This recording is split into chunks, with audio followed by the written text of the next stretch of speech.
Salut à tous, on se retrouve pour une nouvelle vidéo, j'espère que vous allez bien. Aujourd'hui on va parler de Slark, un carry agilité. Allez c'est parti. Alors, Slark, on va dire que c'est un héros extrêmement difficile à tuer, hein. Si vous cherchez un héros qui a de la survie, Slark c'est vraiment le top pour ça, d'accord. Donc vous allez comprendre pourquoi, on s'y attarde tout de suite.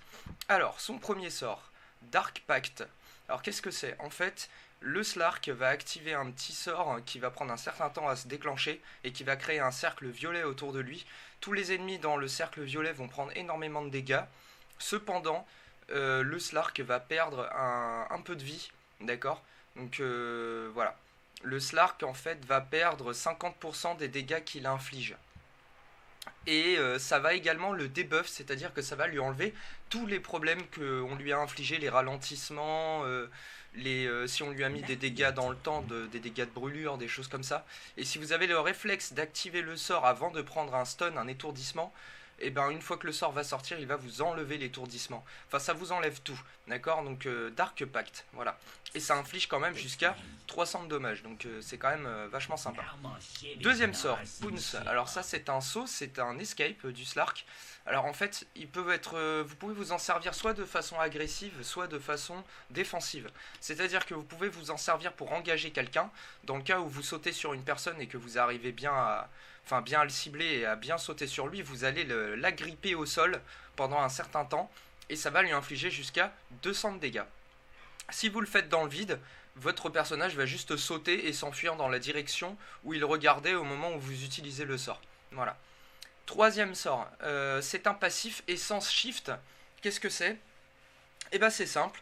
En fait, à chaque fois que le Slark va frapper son adversaire, enfin un adversaire, quel qu'il soit, il va lui voler de l'agilité. D'accord? Donc en fait, par coup, il va en fait voler un point d'attribut à l'adversaire, ce qui va faire gagner au Slark 3 points d'agilité à chaque coup. D'accord? Et ça peut durer jusqu'à 120 secondes au niveau max. Donc en fait, si vous voulez, plus vous tapez votre adversaire, plus votre Slark devient puissant. Voilà, en gros. Ensuite, puisque vous êtes un héros agilité, hein, je le rappelle. Donc vous volez de l'agilité, ça vous en donne plus, ça vous rend plus fort, ça vous donne plus d'armure, enfin etc. Donc voilà. Et enfin son ultimate Shadow Dance, donc qui va en fait, le Slark va en fait se mettre dans un nuage de fumée où il sera invulnérable, en tout cas invulnérable pour les sorts qui auront besoin de le cibler. On pourra le toucher uniquement avec des sorts de zone, mais sinon les sorts qui ciblent, eh ben, on ne pourra pas vous cibler dans ce brouillard, d'accord. Donc vous allez courir jusqu'à 40% plus vite, et vous allez regagner jusqu'à 7% de points de vie par seconde pendant tout le temps où vous serez dans ce brouillard, c'est-à-dire 4 secondes, d'accord. Voilà. À savoir, ce passif travaille également, cet ultimate a également un passif, c'est-à-dire que quand vous êtes éloigné des héros ennemis sur la carte, votre vie va remonter 7% plus vite et vous aurez une vitesse de déplacement 40% supérieure à celle que vous avez de base. D'accord? Donc c'est un personnage qui a la faculté de se régénérer très facilement s'il s'éloigne un peu de ses ennemis et de revenir de plus belle, du coup, voilà. Bon, alors on va attaquer le skill build. Donc le skill build, je vous conseille de prendre Pounce en premier, tout simplement parce qu'au premier niveau, si vous êtes un peu en difficulté et qu'il faut vous échapper, et ben sauter pour vous en aller, c'est quand même pratique. Donc il y a de ça. Ensuite il y a également le côté agressif. Si vous avez un support qui peut stun, si vous combinez votre saut qui agrippe l'adversaire au sol, ça fait 2 contrôles d'affilée, vous pouvez l'empêcher de s'en aller et donc éventuellement de débloquer un kill. Donc Pounce en premier. Je vous conseille après Dark Pact. Et puis enfin le troisième point, je vous conseille de mettre un point dans Essence Shift. Ça sera toujours utile de rendre votre personnage un peu plus fort en tapant. Une fois que vous êtes arrivé à ce stade là et que vous avez un point dans chacun de ces 3 skills, je vous conseille de maximiser les 2 premiers. D'accord? Donc je vous conseille de maximiser Dark Pact par la suite, puisque c'est votre plus gros sort de dégâts. Montez-les au fur et à mesure, en fait, tous les deux, chacun l'un après l'autre, hein. Dark Pact et Pounce. Votre ultimate, bien sûr, quand on vous le propose. Dark Pact à nouveau. Pounce. Dark Pact. Pounce. Voilà. Une fois à ce stade-là, vous aurez plus qu'à finir Essence Shift, tout bêtement, votre troisième sort. d'abord Ultimate, niveau 11. Et puis bien sûr, votre passif que vous allez maximiser. Voilà. Voilà comment monter le perso. Maintenant, on va le mettre au max. Hop. Le skill, enfin l'item build, pardon. Alors, l'item build du Slark. Donc déjà, je vais vous montrer ses sorts avant tout. Donc, on va mettre un ennemi. On va le monter niveau max. Parce que bon, là, niveau 1, il va se faire latter très très vite. On va lui monter ses caracs. Voilà. Donc, Dark Pact, le premier sort, qu'est-ce que ça fait? Ça fait ça. Vous voyez, ça met un certain temps à se déclencher et ça inflige des dégâts. Ok. Bon, là, il est niveau 25. Hein. Et vous, ça vous inflige légèrement des dégâts également. Pounce, qu'est-ce que c'est? Bah, il faut en fait courir dans la direction de la cible. Donc, l'idéal, c'est de cliquer sur la cible au préalable, de façon à ce que le Slark regarde bien dans la direction de votre adversaire. Et une fois qu'il regardera dans cette direction, vous utilisez Pounce, vous sautez. Hop. Voilà, et vous allez agripper votre adversaire. Vous voyez, il est bloqué, il ne peut pas s'en aller. Voilà, jusqu'à ce que le grappin s'en aille. Et ça lui inflige 200 de dégâts, bien sûr. D'accord? Enfin, les 100 shift que vous voyez ici, j'ai déjà un stack. J'ai volé 3 points d'agilité. Plus vous allez taper, plus vous allez voler de l'agilité. Voilà, 12 points, 15 points, 18 points, 21 points. Vous voyez, votre agilité augmente et vos dégâts également. Plus vous tapez fort. Voilà, c'est tout le secret du Slark. Enfin, son ultimate, vous passez dans le brouillard comme ceci. Et là, comme je vous disais, on ne peut pas vous cibler. Tous les sorts qui vous ciblent sont inefficaces. Et vous pouvez donc du coup continuer à attaquer votre cible ou vous échapper si vraiment vous sentez que ça, voilà, que ça sent mauvais et que vous risquez de vous faire latter dans pas longtemps. D'accord ? Bien sûr, votre régénération de vie est augmentée pendant que vous êtes dans ce brouillard. C'est-à-dire que si vous êtes très blessé et que vous l'utilisez, votre vie remontera beaucoup plus vite. Ça fera un peu l'effet d'un Heart of Tarrasque sur vous, d'accord? Voilà. Donc, le combo, en général, ça sera quoi? Bah, c'est très simple. Vous allez commencer par sauter sur votre adversaire et puis utiliser votre Dark Pact juste derrière. Voilà. Et puis, vous continuez à le frapper. Et si éventuellement vous prenez des dégâts, vous rentrez dans votre brouillard et vous continuez à le frapper. Tout bêtement. D'accord? Voilà. Donc vous sautez, vous activez Dark Pact, vous infligez le Dark Pact, vous tapez, tout bêtement. Voilà. Et au pire, vous passez en Shadow Dance s'il y a une petite difficulté. Voilà. Servez-vous bien de votre Dark Pact évidemment pour farmer, vous voyez, pour faire des lastites, c'est relativement facile. Donc abusez-en. Ensuite, on va attaquer l'item build. Alors l'item build, bien sûr, je vous conseille Power Trade sur Slark. Des fois, il m'arrive de jouer Fast Boots, ça dépend. En fait, si j'ai des ennemis qui courent très très vite, je pars souvent sur Fast Boots. Mais sinon, en général, ce sera Power Trade. Pour augmenter votre vitesse d'attaque, tout simplement. De façon à ce que plus vous tapez vite, plus vous allez voler via et sans shift, plus vous allez voler d'agilité rapidement à votre adversaire, plus vous allez le frapper fort du coup. Donc voilà, c'est en parfaite synergie avec votre passif à ayez un maximum de vitesse d'attaque.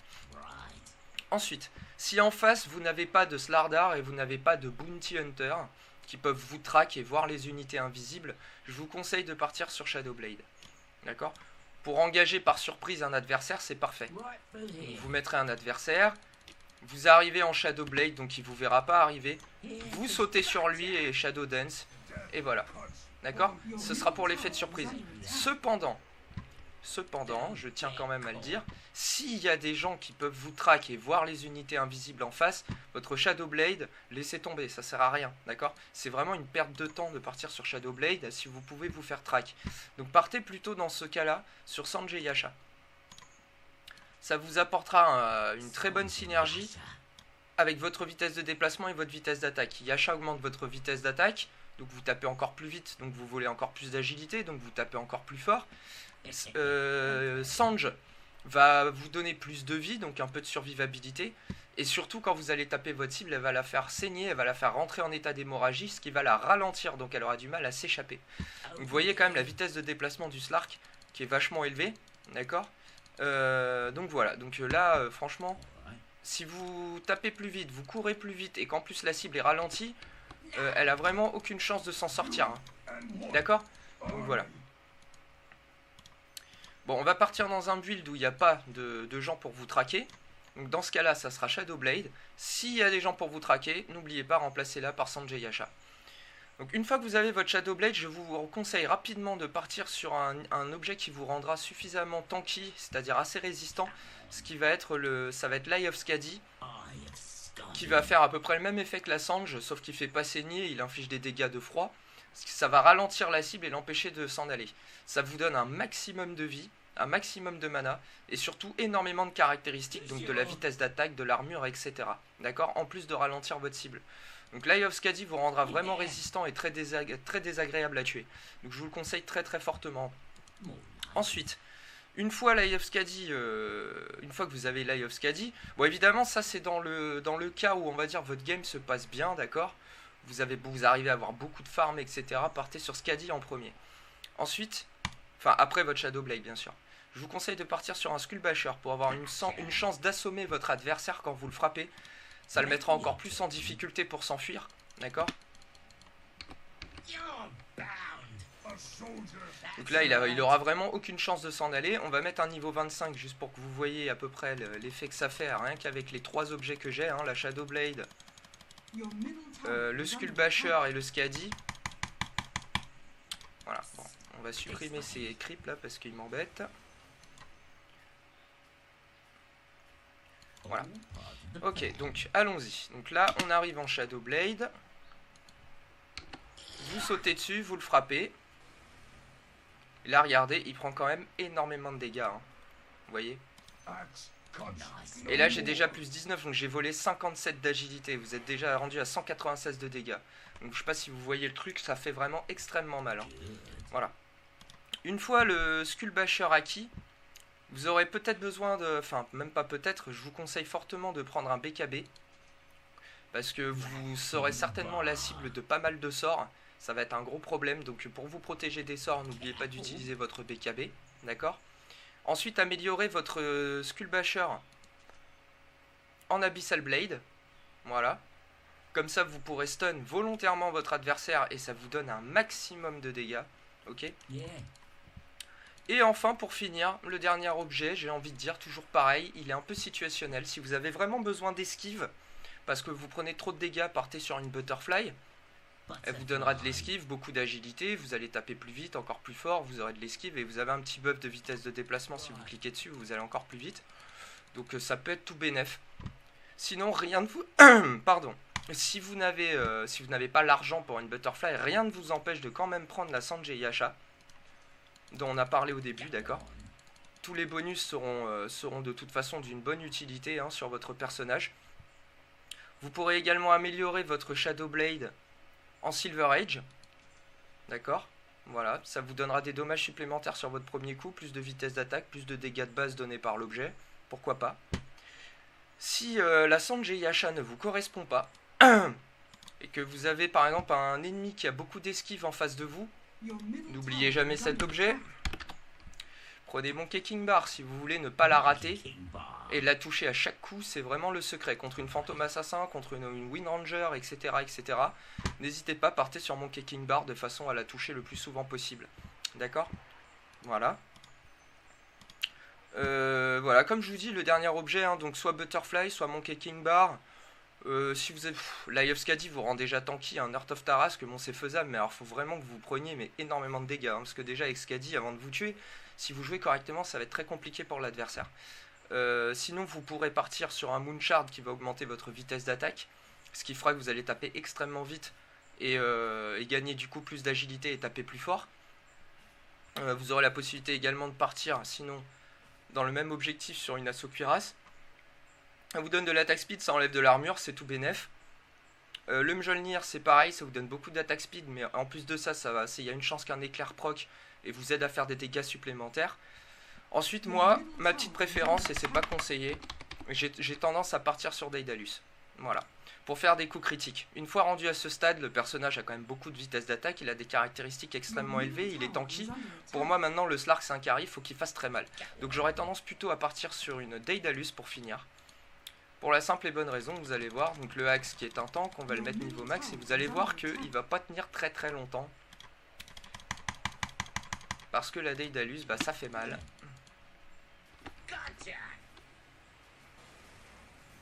Voilà. Je trouve que c'est quand même relativement radical pour tuer quelqu'un. Évidemment, comme vous le tuez plus vite, vous gagnez moins d'agilité. Mais bon, le but c'est quand même de tomber la cible le plus vite possible, hein. Le gain d'agilité, si vous enchaînez des cibles, vous en tuez une, vous passez à la deuxième, à la troisième, à la quatrième parce que vous les tuez vite. Votre agilité, vous allez la monter à une vitesse grand V, donc faut pas s'inquiéter pour ça. D'accord? Voilà. Donc n'hésitez pas toujours, hein, donc, à vous servir de votre Dark Pact pour farmer. Vous voyez, vous faites des lastites très facilement grâce à lui, donc n'hésitez pas. Votre saut, servez-vous-en pour vous enfuir si vous avez des difficultés. Votre ultimate, si vous savez que l'adversaire a enfin, comment dire, qu'il a besoin de vous cibler pour vous faire très mal, n'hésitez pas à engager votre adversaire directement après, en fait, si vous voulez. Quand vous lui sautez dessus, vous arrivez avec Shadow Blade, vous lui sautez dessus, n'hésitez pas, n'hésitez pas à passer en forme ultimate pour pas qu'il puisse vous frapper. Pendant ce temps-là, vous allez prendre l'avantage dans le combat. Il pourra pas vous cibler, lui, vous allez l'allumer et vous serez tranquille. Voilà. Bon bah voilà, rien de très compliqué sur Slark, hein. C'est un personnage qui est quand même extrêmement puissant. La seule petite maîtrise nécessaire, c'est vraiment de réussir à maîtriser un peu le saut pour pas sauter à côté et rater sa cible. Donc c'est pour ça que je vous ai bien dit de cliquer sur votre adversaire avant de sauter de façon à ce que le Slark regarde dans la bonne direction et là vous aurez plus qu'à sauter. D'accord? Voilà, bon, j'espère que ce petit guide sur Slark vous aura plu et puis bah, je vous souhaite de bonnes games avec ce perso. Franchement, n'hésitez pas à le pick quand vous avez affaire à des gros carries du genre Fantôme Assassin, Templar Assassin, Ursa Warrior, etc. Des persos vraiment puissants. Le fait de pouvoir se cacher dans son brouillard, ça lui donne, dans sa Shadow Dance, ça lui donne vraiment un avantage certain. Une Fantôme Assassin qui ne peut pas vous frapper, c'est une Fantôme Assassin qui est vraiment en position de faiblesse. D'accord? Une Templar pareil et un Ursa pareil. Si vous êtes sur lui, que vous balancez votre ultimate et qu'ils peuvent pas vous cibler, c'est une horreur pour eux. D'accord? Ils sont extrêmement puissants à partir du moment où ils peuvent vous frapper. S'ils peuvent pas le faire, vous prenez l'avantage. Donc Slark est un bon counter pour tous ces héros. Voilà. Allez, je vous dis à la prochaine sur Itachi Gaming pour une nouvelle vidéo. Ciao, ciao.